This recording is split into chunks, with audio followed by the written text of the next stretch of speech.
Quelque chose est en train de se passer, pas dans les journaux, pas à la télévision, mais dans les cœurs. Dans les rues d'Amérique, des hommes et des femmes pleurent, prient, s'agenouillent. Et dans l'ombre, une présence avance, discrète, inarrêtable. Le monde croit être à l'apogée de sa puissance, mais une autre force est à l'œuvre, celle que personne ne contrôle, celle d'Allah. Et si ce que tu vois n'était que la surface? Et si le Mahdi marchait déjà parmi nous, sans que personne ne le reconnaisse? Reste bien jusqu'à la fin, car cette vidéo pourrait changer ta manière de voir ce monde et te réveiller de l'illusion. 1. Les rues qui pleurent. Le réveil spirituel en Amérique. Il ne savait pas pourquoi ce jour-là il avait décidé de marcher. Le ciel était lourd au-dessus de Chicago. Les gratte-ciel semblaient pressés contre les nuages, comme s'ils voulaient leur arracher un peu de lumière. Daniel marchait, les mains dans le les poucouches, la capuche relevée. Il était un homme rationnel, athée depuis toujours. Il ne croyait plus en rien depuis des années. Il avait perdu sa mère, vu des guerres à la télévision, entendu les promesses creuses des politiciens et observé l'avidité humaine dans les bureaux froids de son entreprise. Mais ce jour-là, quelque chose change. Il passe devant un parc. Rien d'extraordinaire, juste un parc au coin d'une rue entre deux immeubles. Mais il y a du silence. Un silence qui pèse. Un silence qui parle. Daniel s'arrête. Il plisse les yeux. Des gens. Des dizaines, non, des centaines de personnes. Agenouillés, en ligne, alignés comme les vagues de l'océan. Il reste figé. Ce n'est pas une manifestation. Ce n'est pas un événement politique. C'est autre chose. Un murmure sort d'une bouche, puis une autre encore. Un homme se lève doucement, et sa voix s'élève dans le ciel gris. Ô Allah, guide-nous dans les ténèbres de ce monde. Daniel sent une chose étrange, un frisson. Il regarde autour de lui. Rien n'a changé, et pourtant, tout a changé. Il entend des pleurs, des mains qui tremblent, des visages posés au sol, des gens de toutes les couleurs, de toutes les générations, hommes, femmes, jeunes, vieux, et ces mots, dans une langue qu'il ne comprend pas, mais que son cœur entend. Il ne sait pas comment l'expliquer, mais c'est comme si l'air autour de lui vibrait, comme si son âme, depuis longtemps endormie, reconnaissait une voix familière. Il se souvient de cette phrase qu'il avait lue un jour, sans y prêter attention à l'époque. N'est-ce pas dans le rappel d'Allah que les cœurs trouvent la paix? Sourate Ar-Ra'd 28. Il détourne les yeux, il veut partir, il veut oublier, mais ses jambes ne bougent plus pas. Il reste là, debout, dans le froid, témoin d'un moment sacré. Des passants s'arrêtent à côté de lui. Certains filment avec leur téléphone, d'autres regardent avec moquerie. Mais Daniel, lui, il sent que ce n'est pas juste une scène étrange. C'est une faille dans la réalité. Un moment suspendu. Et dans ce moment, il y a une paix inconnue. Une paix qui ne vient ni de la logique, ni de la science, ni de l'illusion matérielle. C'est comme si un voile invisible venait de se lever devant ses yeux. Il observe une jeune fille.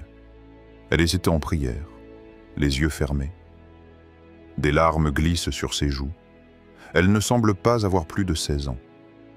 Et dans ses mains, serrées contre sa poitrine, il y a un chapelet. Elle dit quelque chose de doux, de profond. Et bien qu'il ne comprenne pas, Daniel ressent cette chaleur dans sa poitrine. Une chaleur ancienne, perdue. Et alors, sans comprendre pourquoi, il pense à sa mère. Il pense à son enfance. À la dernière fois où il avait prié. Il ne se souvient même plus si c'était réel ou un rêve. Un homme, vêtu de blanc, passe près de lui et lui glisse doucement. Ne lutte pas. Ce que tu ressens, c'est le rappel. Daniel reste figé, le regard perdu. Puis il tourne la tête. L'homme a disparu dans la foule. Était-ce réel? Était-ce une illusion? Il ne le saura jamais. Mais ce qu'il sait, c'est que quelque chose a changé. Une graine a été plantée. Un frisson a traversé son âme. Et depuis ce jour, Daniel revient parfois dans ce parc. Il ne prie pas encore, mais il écoute, il observe, il ressent, et il se demande: as-tu déjà ressenti ce frisson? Ce moment où ton cœur bat plus fort, sans raison? Ce moment où tu ne comprends pas les mots, mais ton âme, elle, comprend tout? Et si ces prières, ces pleurs dans les rues d'Amérique étaient en réalité une réponse divine à une guerre spirituelle invisible, une guerre que tu ressens parfois, sans pouvoir l'expliquer? 2. Le pouvoir ébranlé. Une présence mystérieuse dans l'ombre, des couloirs sombres, un sous-sol sécurisé, quelque part sous le Capitole. Le sol résonne sous les pas pressés d'un homme. Il ne parle à personne. Il entre dans une salle étroite, éclairée par une seule lumière suspendue. Là, autour de la table, 6 personnes. Des silhouettes anonymes, des regards inquiets. Sur la table, des dossiers classés « Top Secret », des photos floues, des extraits de vidéos. Un silence tendu. Puis une voix rauque, il est réapparu, hier. Cette fois, à l'ambassade d'Irak. Tous se regardent, le souffle coupé.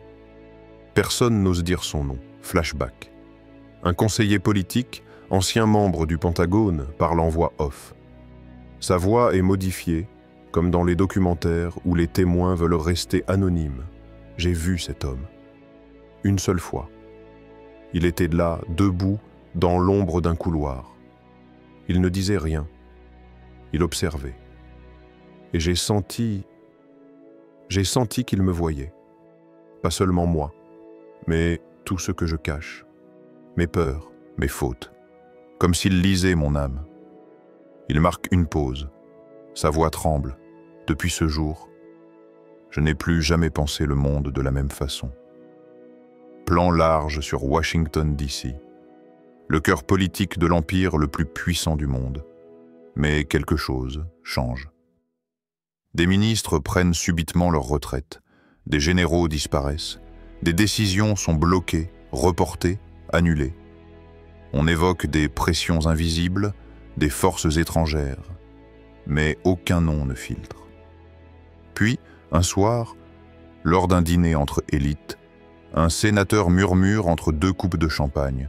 « Vous avez entendu parler de lui ?» L'homme silencieux. Un silence se fait autour de la table, celui dont le regard glace le cœur. Il ne vient pas du pouvoir. Il n'en veut pas. Il est là, comme un témoin, comme une horloge. Un diplomate renchérit à voix basse. Il ne parle pas. Il fait trembler. Retour dans la salle du sous-sol. Un homme sort un document, le pose sur la table. C'est un rapport interne. Analyse psychologique de l'effet de cette rencontre sur des sujets exposés à son regard. Résultat, des troubles existentiels profonds, des crises de conscience, une volonté soudaine de démissionner, de se repentir, de quitter la sphère du pouvoir. Ils ne comprennent pas.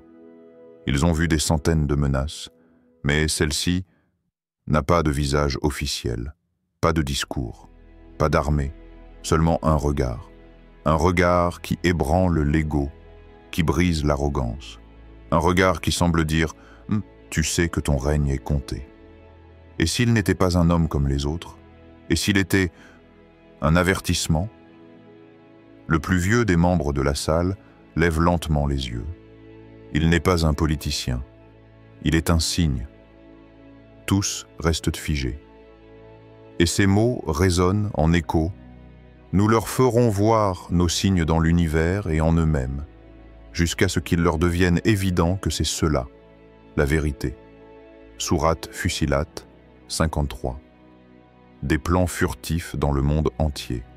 Un garde en Arabie Saoudite qui dit avoir croisé un homme étrange dans une mosquée vide à l'aube. Un pilote d'avion privé qui affirme avoir transporté un homme dont les papiers étaient en vide et dont la présence l'a paralysé.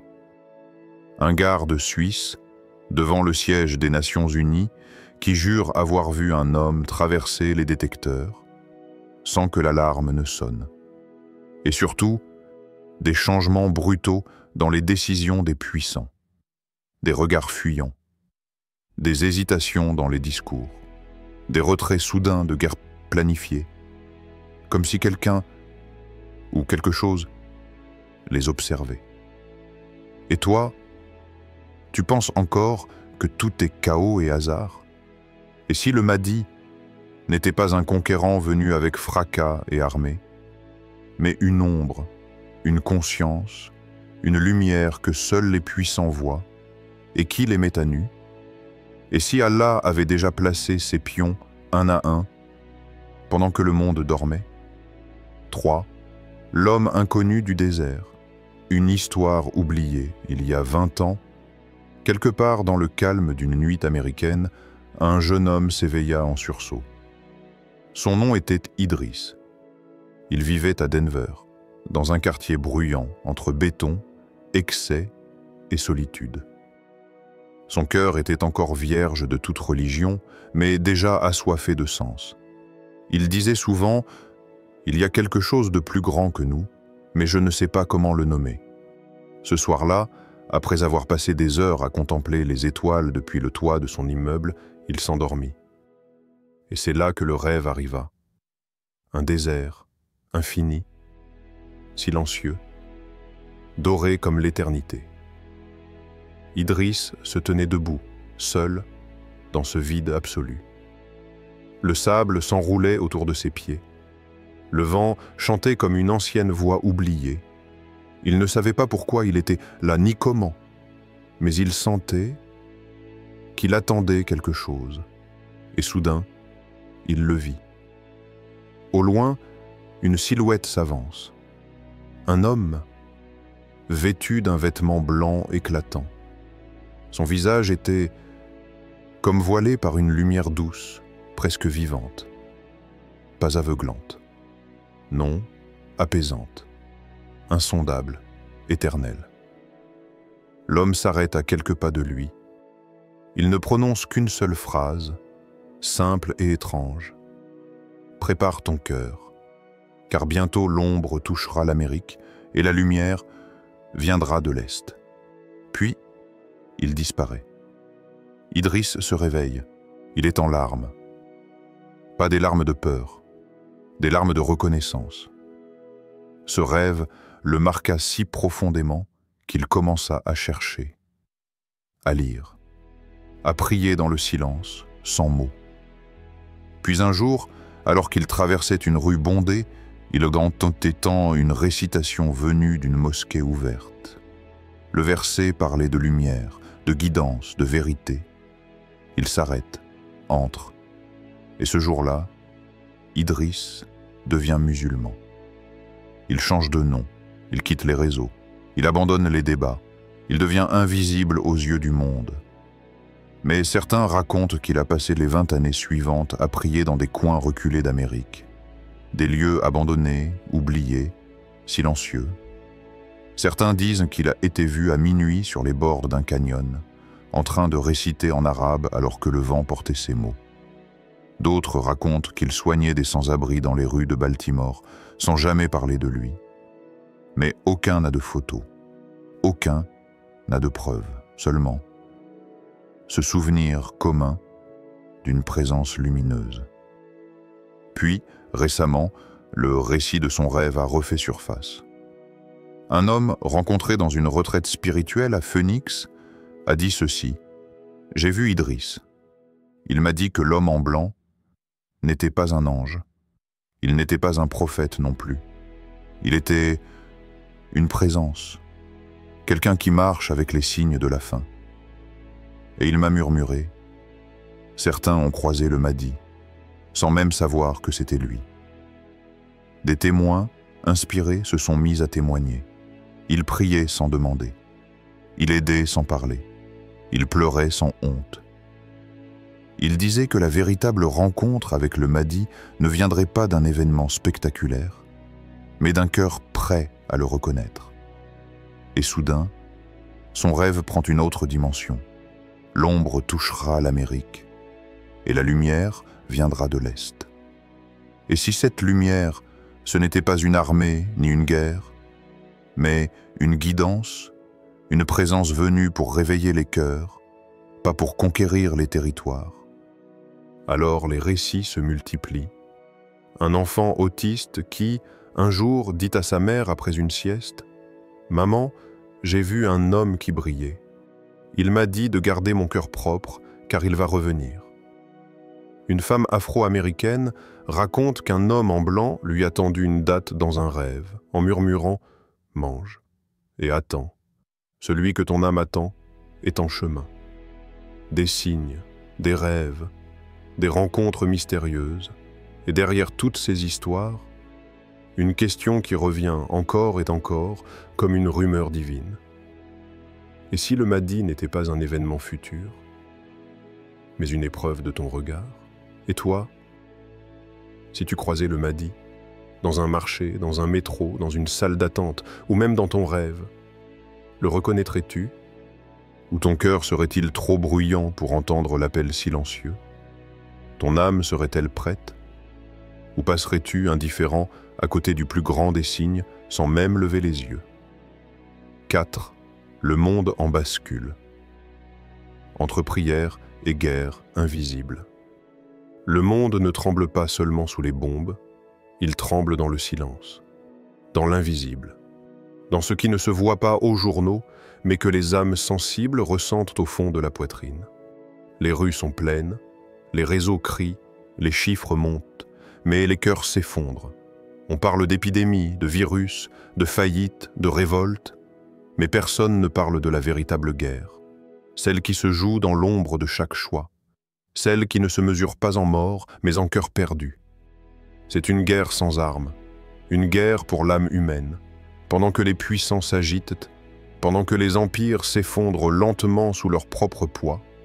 Des gens simples, des femmes inconnues, des enfants silencieux, des vieillards oubliés, se lèvent la nuit. Ils lavent que leur visage, ils posent leur front sur le sol, et ils pleurent.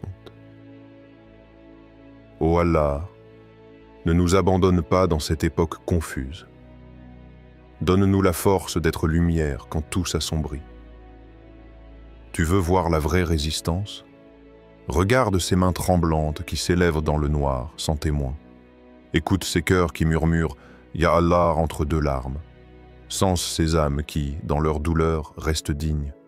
Voilà la véritable armée, celle que personne ne voit, mais que le ciel entend. La guerre du Mahdi n'est pas une guerre pour les terres, c'est une guerre pour les regards qui ont oublié le ciel, pour les voix qui ont perdu la prière, pour les jeunes qui vivent sans but, sans foi, sans feu. Le Mahdi n'est pas un mythe d'un autre temps. Il est un miroir tendu à notre époque. Il est la question qui traverse chaque âme. Seras-tu prêt quand l'appel invisible arrivera? Et cette époque qui bascule, elle est somme comme un fil tendu entre deux réalités. D'un côté, l'orgueil, l'arrogance, l'oubli. De l'autre, la lumière discrète, la patience, la foi. Chaque jour, chacun choisit de quel côté il se penche. Regarde autour de toi. Des émeutes éclatent. Mais au fond des campagnes, des jeunes récitent des sourates dans des garages. Des politiciens tombent. Mais dans des appartements minuscules, des familles se prosternent ensemble. Des stars s'effondrent sous les projecteurs. Mais des inconnus rayonnent dans le silence de leurs prières. C'est là que se cache la guerre. Dans l'invisible. Dans ce choix que tu fais entre TikTok et ton tapis de prière. entre nourrir ton ego ou nourrir ton âme, entre dire « moi » ou dire « lui ». Et le Mahdi n'attend pas seulement d'apparaître. Il observe, il attend. Il cherche des âmes qui ont déjà préparé leur cœur à la tempête. Pas des guerriers armés, mais des cœurs tremblants, fidèles, sincères, capables de porter la lumière même dans le chaos. Et préparez-vous autant que vous pouvez. Mais sachez que la victoire ne vient que d'Allah, le sage, le sublime. Sourate Al-Anfal 60. Ce verset est un rappel, pas un ordre militaire, mais une invitation intérieure. Prépare-toi, pas en stockant des armes, mais en polissant ton cœur, en purifiant ta langue, en ouvrant ta poitrine à la vérité. Car peut-être que cette époque ne bascule pas vers la fin, mais vers le début d'une nouvelle ère. Et peut-être que ce début ne se fait pas avec un cri, mais avec un silence rempli de foi. Et toi, frère? Et toi, sœur? Est-ce que ta vie est déjà un signe que tu l'attends? Est-ce que tes nuits sont marquées par une recherche sincère? Est-ce que ton cœur s'élève avec les prières qui secouent l'Amérique, la France, l'Indonésie, l'Afrique? Ou dors-tu encore, les yeux ouverts, inconscient que le Mahdi est peut-être déjà là? Peut-être que ce n'est pas lui qu'on attend, mais nous-mêmes qui l'attend. Et si tout cela était réel, si les prières dans les rues, les rêves dans le désert, les regards silencieux dans les coulisses du pouvoir, étaient des signes envoyés à ceux qui ont encore un cœur vivant? Le Mahdi n'est pas une histoire ancienne. C'est un appel profond, urgent, intérieur. Et peut-être que cette vidéo était ton signe. Ne laisse pas ton âme s'endormir dans ce monde qui s'effondre. Prie, cherche, prépare-toi, car ceux qui attendent sincèrement seront les premiers à reconnaître la lumière. Qu'Allah fasse de toi un de ses serviteurs éveillés. Amin. Si ce message a touché ton cœur, abonne-toi, partage et laisse une prière en commentaire. Ensemble, réveillons les âmes, avant qu'il ne soit trop tard.